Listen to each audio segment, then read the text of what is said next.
Hello and welcome to Let's Talk Tax, the go-to podcast for growth-minded CPAs and real estate professionals in tax. I'm your host, Dave McGuire. Welcome back to those watching on YouTube and Spotify, and to all others listening in. Hello, everyone. My name is Jerry Hammel, and I'm a shareholder at McGuire Sponsor. I also practiced, previous to joining McGuire Sponsor, practiced in the CPA world for approximately 31 years. So with me today is Dave McGuire, another shareholder. Thank you, Jerry. For those that don't know me, I've been working in the specialty tax arena for about 25, 30 years now. Way too long. And I can say I've known Dave for probably 17 or 18 years and worked with Dave and TJ way back in the day, and I'm happy to be part of the team here now and hopefully leading some of the information on specialty tax services today. So we had a pretty exciting weekend, and I'm not just talking about the nation's birthday. I'm actually talking about the big, beautiful tax bill that occurred on Friday. So what I'm excited about is a little bit, Dave and I want to talk a little bit about maybe a couple pieces in this legislation that provides an opportunity to immediately plan for a couple areas and maybe impact 2024 returns, but really just trying to get you to start thinking about some of the bigger components of the bill that you need to get your arms around quickly. But with that, I mean, Dave, maybe just briefly talk about maybe some of the highlights of the bill, and then we'll dive into a couple areas in more depth, which would be bonus /179, and then also the biggest change, I think, for those that have claimed the R&D credit is the 174 expensing. Yeah. Jerry, as we kind of discussed earlier, you and I were talking about it earlier, this bill is either the best thing since sliced bread or the worst thing to ever happen. So we don't want to get into that level of it, and we don't want to get into the nitty-gritty. I mean, as I mentioned to you earlier, I think there's a portion of it on tax-exempt bonds for spaceports. We don't care about that right now. But yeah, the two big areas are probably the change to 174 expensing, which is something that a lot of our clients have been dealing with since that started expiring after the TCJA used it as a budgetary move. And then the extension to 100% bonus, which is now permanent, moving forward with some exceptions and requirements. So I think those are probably the two biggest areas that we need to cover and make sure people are aware of. Yeah, and the one thing I like about the bonus being permanent is businesses are always looking for some certainty in their planning. Mm-hmm. And acquisitions or purchases don't just happen in 30 days. So it's something that they have to budget for and plan out for. And then you've got, maybe that piece of equipment needs to be produced, and that takes a year. And so, you're really looking out into multiple tax years sometimes with expansion. And so I really like that fact that it's permanent. Well, it helps where people aren't calling that planning game that CPAs deal with, where the client's trying to justify why the property was placed in service at the end of one tax year and not the other. And you're going, right. Well, probably not, but they're planning to play that bonus depreciation game. But you mentioned placed in service date, and can you walk us through just a little bit of the details of when does this new bonus provision come into play, and what is the timing on that, and what special things would a taxpayer have to do to take advantage of the new expensing? Jerry, that's a good question, because bonus changes significantly with this rule, but it's similar to what we saw with the TCJA and other things. So typically when we're talking about bonus depreciation, we talk about placed in service date. So let's say you went out and you built a new building. We care about when it was operational and ready to use. This bill's a little different. Similar to other times where bonuses changed, we are no longer seeing this just be a placed in service date issue. It's a contract issue.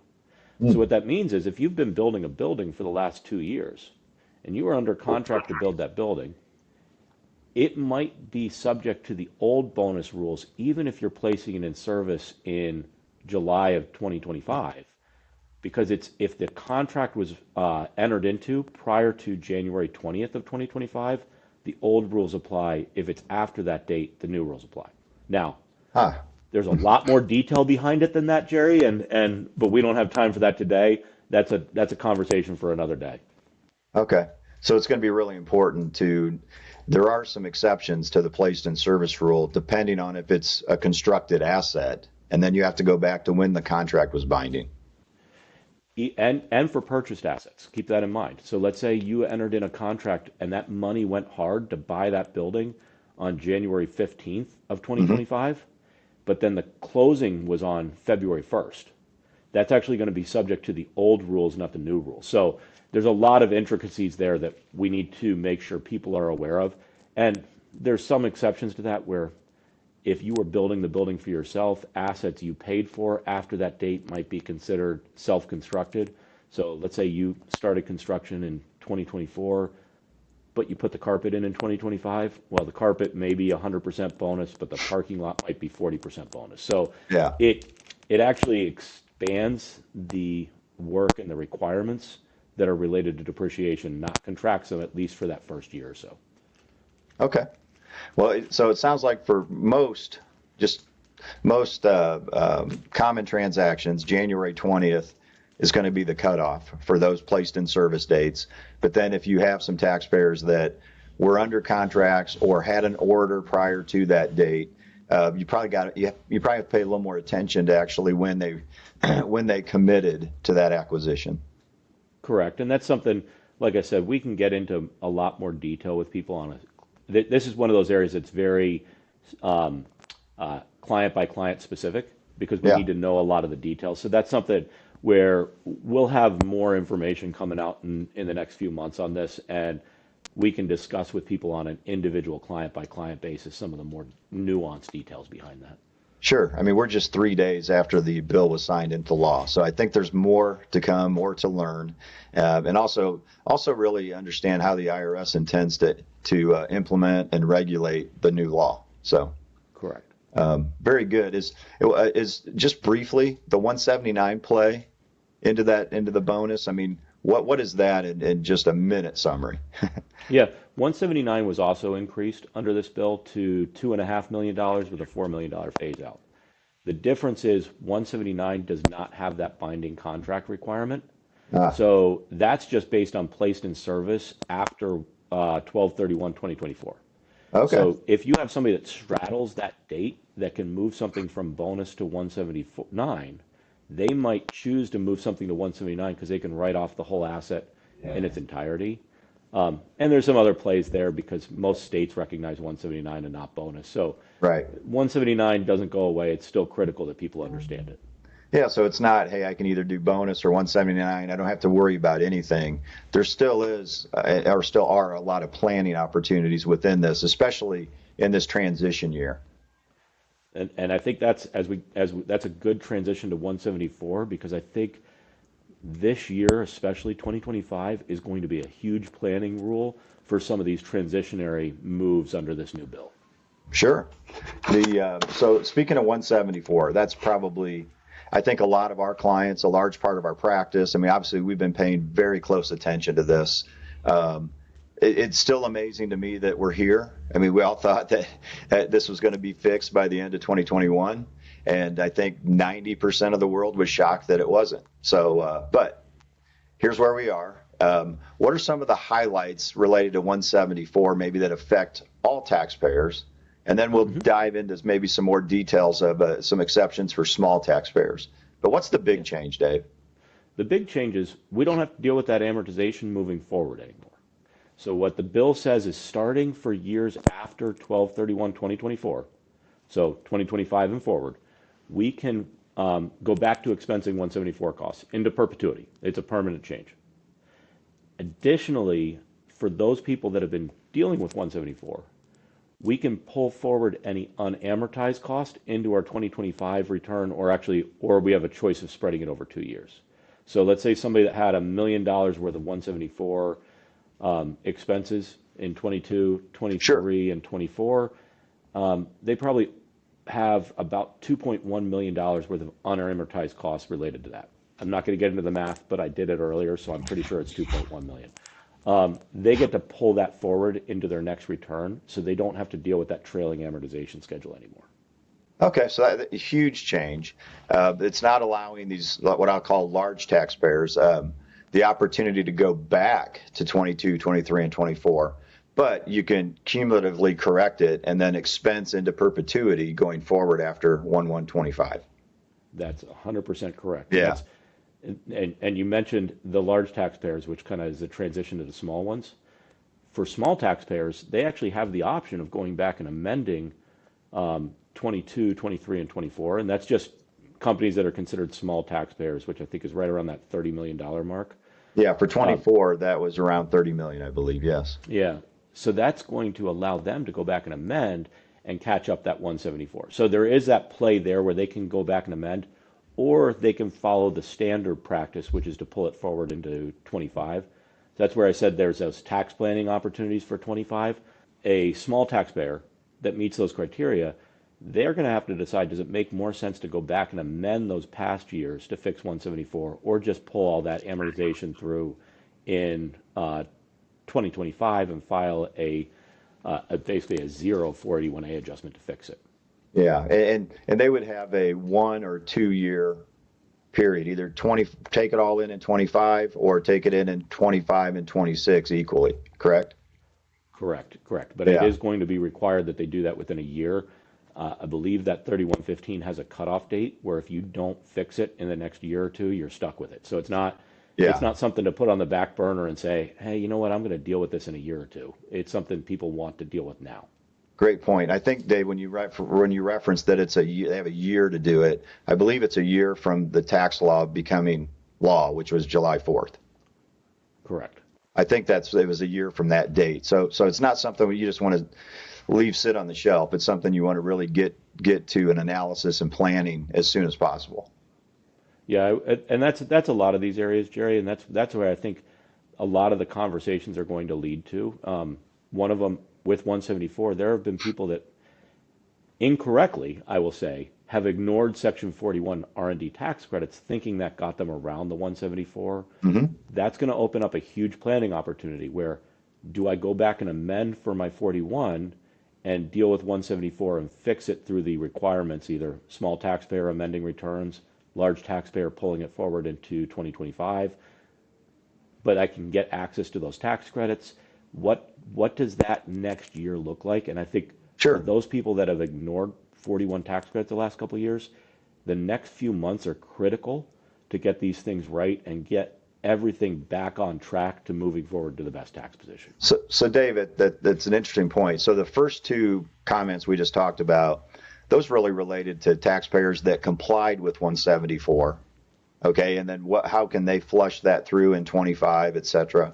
But you mentioned taxpayers that maybe for whatever reason chose not to claim the 41 credit nor handle 174 expenses as amortizable. And so they just expensed them in 22, 23, and 24. So for that, let's focus on those taxpayers a bit. For large taxpayers, and we're kind of breaking them down into two buckets here. For large taxpayers, what do they need to look at? For large taxpayers, that's all going to flow through to the 2025 return. So there's a conversation that needs to happen. If they go back and amend a return to deal with the 41, do they create a liability because they're not dealing with 174, and then they flush it out? Because officially, in the past, 174 change in accounting methods have not included audit protection. So do Right. and how do they plan for that? Do they just flush everything out if they're not dealing with 41? Do they file a protective 481A adjustment with basically what amounts to a zero adjustment in 2025? There's a lot of tax planning that needs to go into that. How big's your R&D credit that you've been ignoring? How big's your 174 liability? What's the risk tolerance within the company? And some of those things, we're going to have to wait till some of these regulations come out to really know for sure. But the critical thing is people shouldn't be sitting on the tax planning because there's too much going on, and they really need to know what that 41 looks like. Sure. And I think in your example there, the real question is for the large taxpayers. And like you said, it depends on the amount of 174 expenses annually and the qualifying 41 expenses for the credit. But with some examples we've scheduled these out.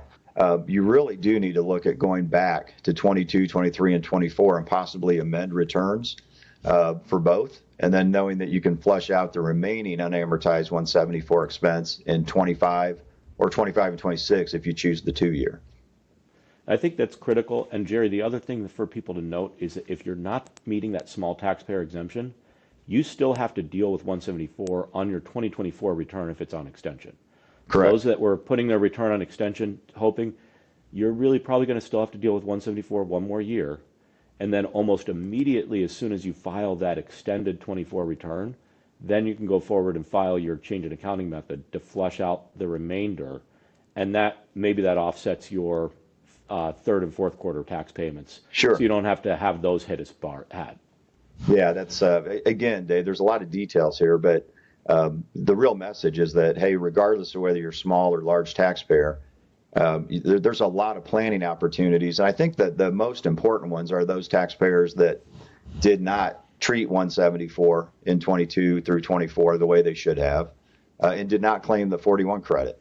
I think those ones I would put at the front of the list to say, hey, I need to look at this taxpayer. I need to look at what is the 3 or 4 year analysis here, and where do the numbers shake out? Because I think it'd be a little reckless, in my opinion, to go back and claim the 41 credit and completely ignore 174 in those 22, 23, and 24 tax years. So they're very intertwined, and I think the planning, at least as I would do it, would be like a 4 or 5 year look at how these deductions hit and where the credits come into play. Yeah, I agree with you wholeheartedly. I think if anybody's listening here and they're going, okay, what should I take away from this? I think the big thing is not to sit on this. This is too big a change for a lot of taxpayers. So if they're sitting here going, you know what, most of these changes are 1/1/2025, I'm going to wait until fourth quarter or maybe even first quarter of next year to start thinking about how these affect the business. It's probably, for some people, it's too late to do that planning.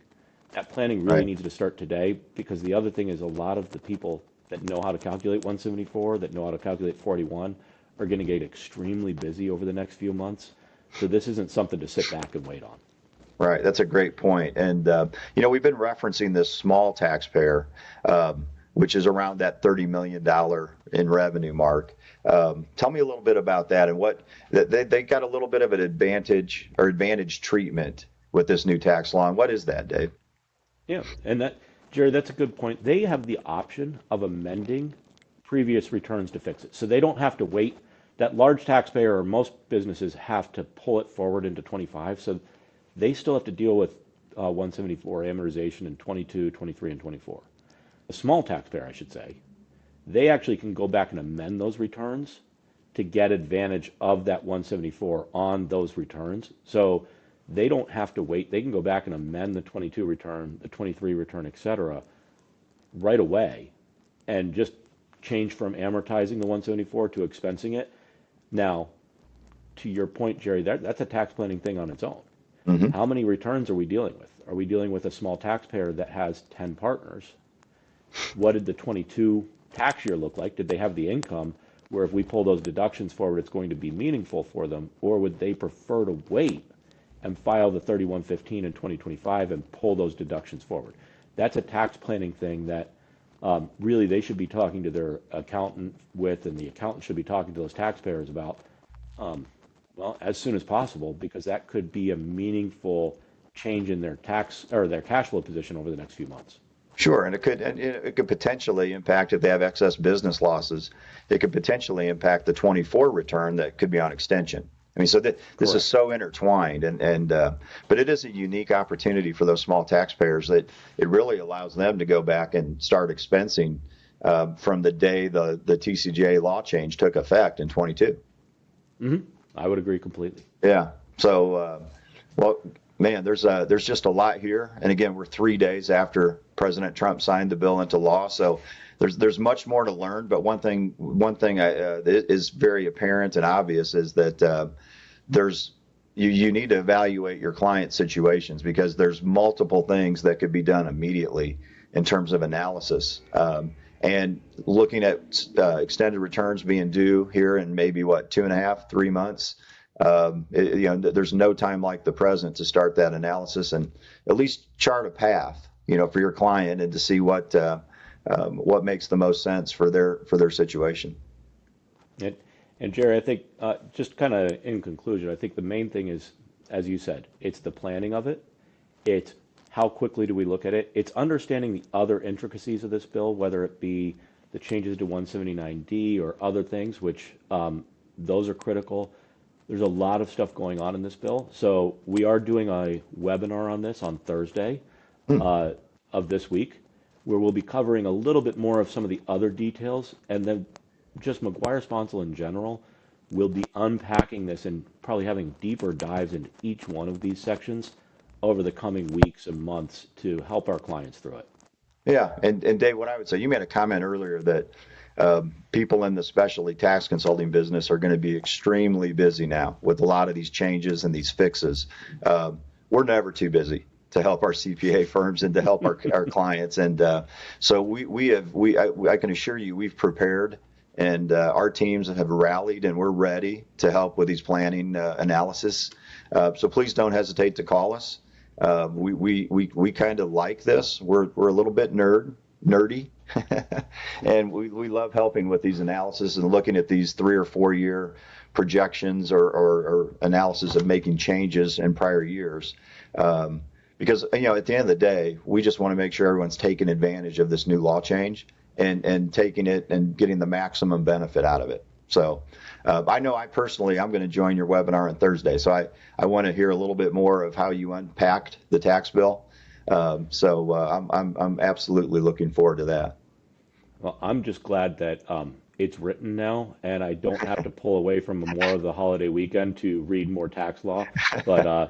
But I appreciate people logging on today and listening to this. Hopefully they gain something from it, and hopefully they can gain more in the coming days. But never, as Jerry, as you mentioned, never hesitate to reach out to any of us on our cell phones, on our email, and ask questions if they come up. All right. Well, Dave, I really appreciate you being available to have this chat, and hope you enjoy the remainder of the holiday weekend. So, all right. Thank you. All right. Take care. Thank you for taking time to tune in today. You can subscribe to the Let's Talk Tax podcast on YouTube and follow us on Spotify or Apple Podcasts, or wherever you listen. In addition, today's show notes and links to more about this episode can be found online at mcguiresponsel.com/Let's Talk Tax Podcast. We'll see you next week. Thanks, everybody.